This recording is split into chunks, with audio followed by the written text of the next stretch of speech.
Welcome to the program. If you're a business owner, this segment's on exit planning. And this segment's brought to you by booksgrowbusiness.com. It's the place where busy professionals get their books done and published to educate consumers, grow their businesses, and to leave a legacy. Welcome to the program. I'm Mark Imperial. Joining me on this segment is Andrew Santulli. He's the founder of Cambium Company. Andrew, welcome to the program. Thank you, Mark. Appreciate being here with you today. Andrew, tell us a little bit about your work and specifically who are the types of clients that you specialize in helping? Okay, way back when in 2002, I began working valuing hard assets. I was in the manufacturing area, traveled to Southeast Asia for 20 years and kind of got more settled here in the US.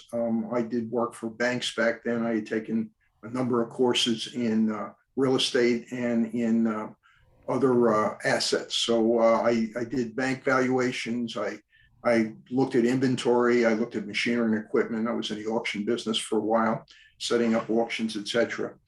And then I got back into, as time passed, I was traveling back and forth to Southeast Asia. I was sourcing products from all over that part of the world, and then got back involved in working domestically, and had a life-changing incident when my wife passed away a while ago. So I started working for the state of North Carolina as a business counselor.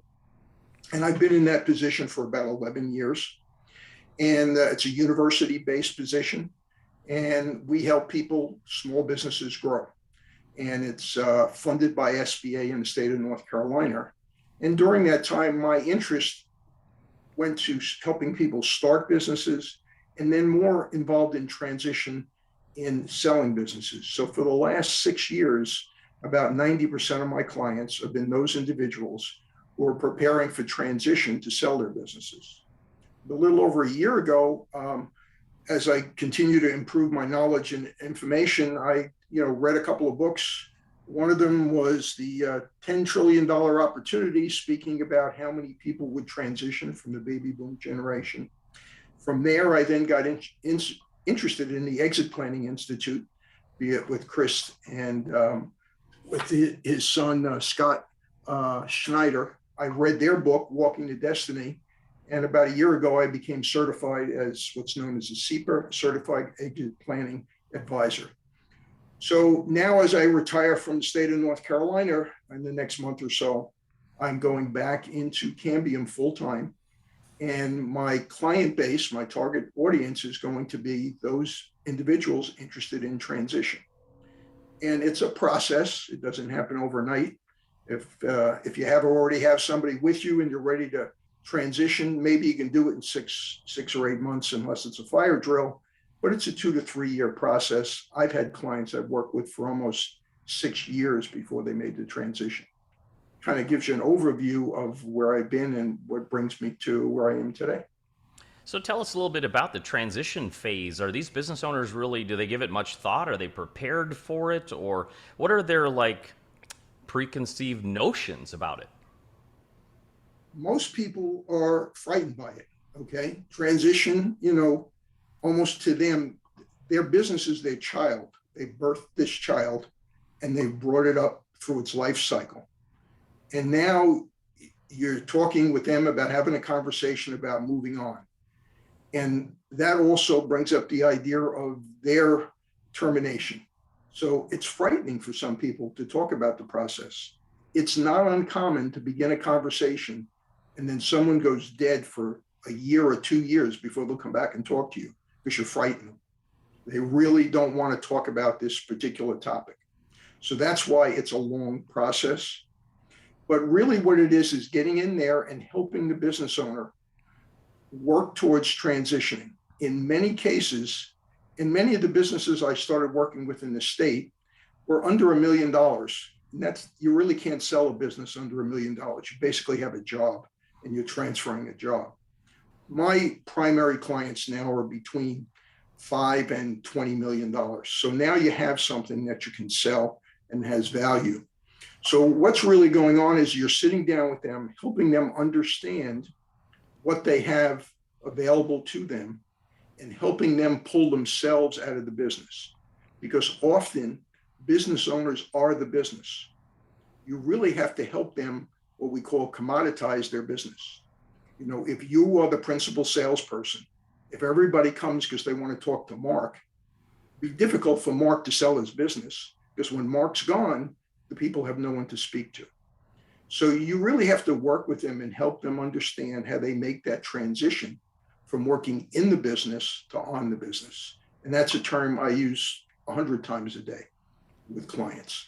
We've got to work on you working on your business, not in it. So when they get scared, what specifically like scares them off? Because it sounds like they want to stick their head in the sand, and that sounds like a huge common mistake as well, because they might end up exiting the business unintentionally. Like, what specifically scares them about the process when they start going through it that they disappear? Well, you brought up a good point there about what could happen. We get to what I'll call here for a second the 5 C's, okay? There's a 50% chance, okay, of the 5 D's, I'm sorry, of a person will leave their business because of disability, divorce, distress, disagreement, or death, okay? And people don't want to hear about that. And what ends up happening, the reason they're scared is they are the business. If you call me, okay, I'm going to respond to you because I know the position you have and what you represent. If you're no longer running your business and you're just Mark Imperial, the normal person on the street, it may take a while for me to return your phone call. And that's the problem with business owners. They are their business. They can't identify themselves separate from it. When you ask them what they do and who they are, I'm the president of the XYZ company. I do this and that. I'm not a father, okay, a parent. I'm not a spouse. I'm not a person who likes to read or go to football games. I'm the president of the company. And when you're asking them to transition, that transition is as much emotional as it is really financial and physical. So one of the statistics is that almost 75% of people who transition regret it within 12 months after they leave.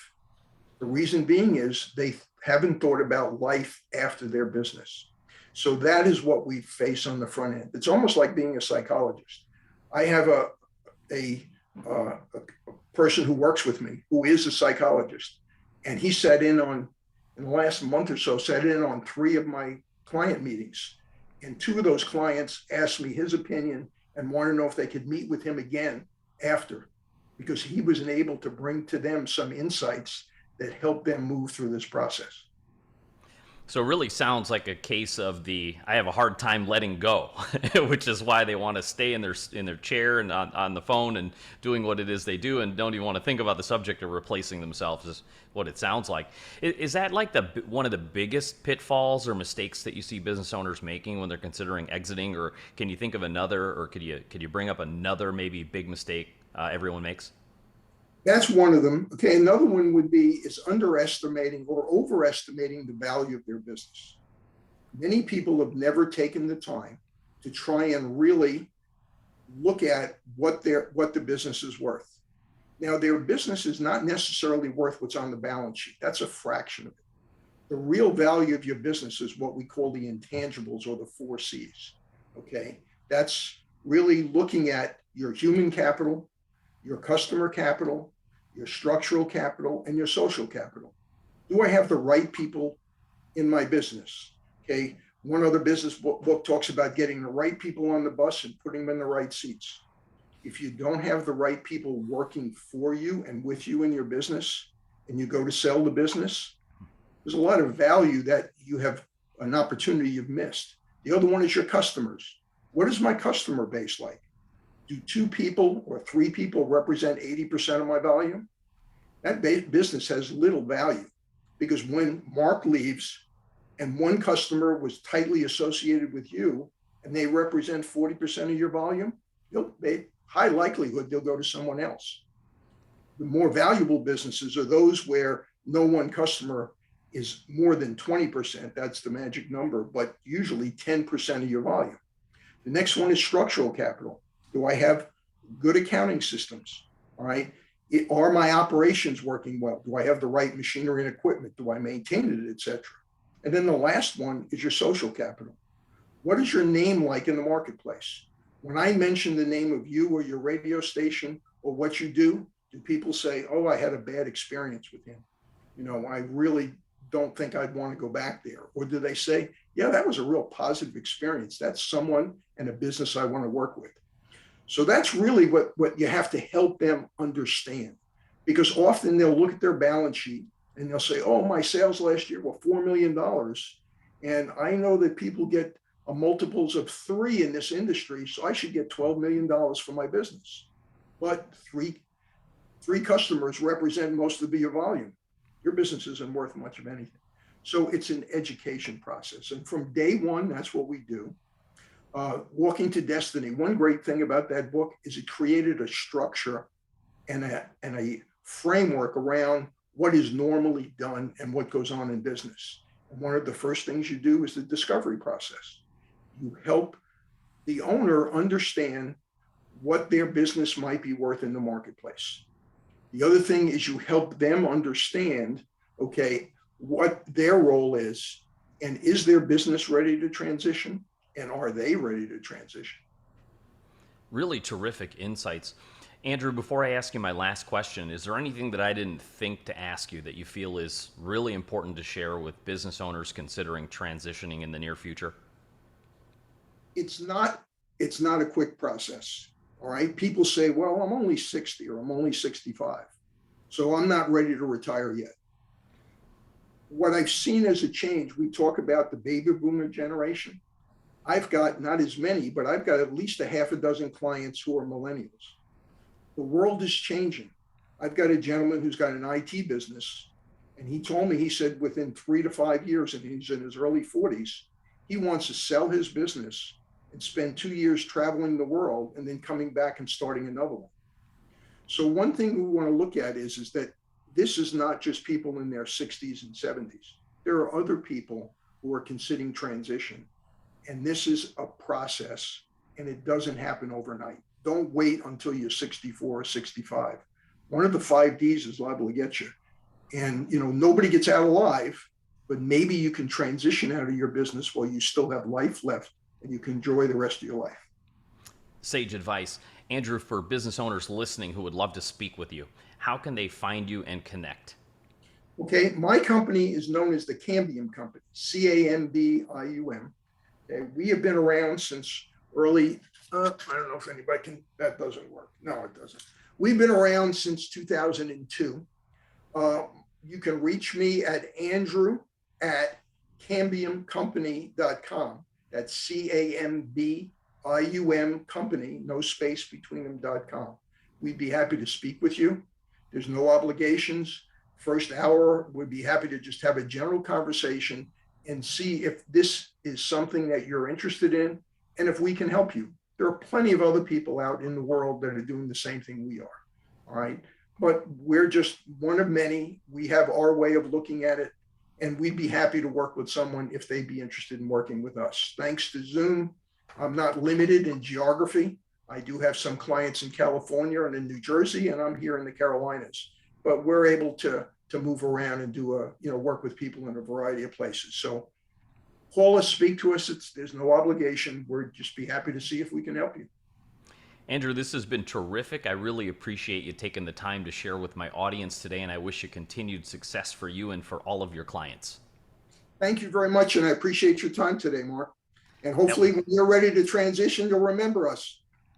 That was Andrew Santulli, founder of Cambium Company. And this segment was brought to you by booksgrowbusiness.com. It's the place where business owners go to get their books done and published, to educate consumers, grow their businesses, and to leave a legacy. That's all for now. I'm Mark Imperial, and take care. Thanks for joining me.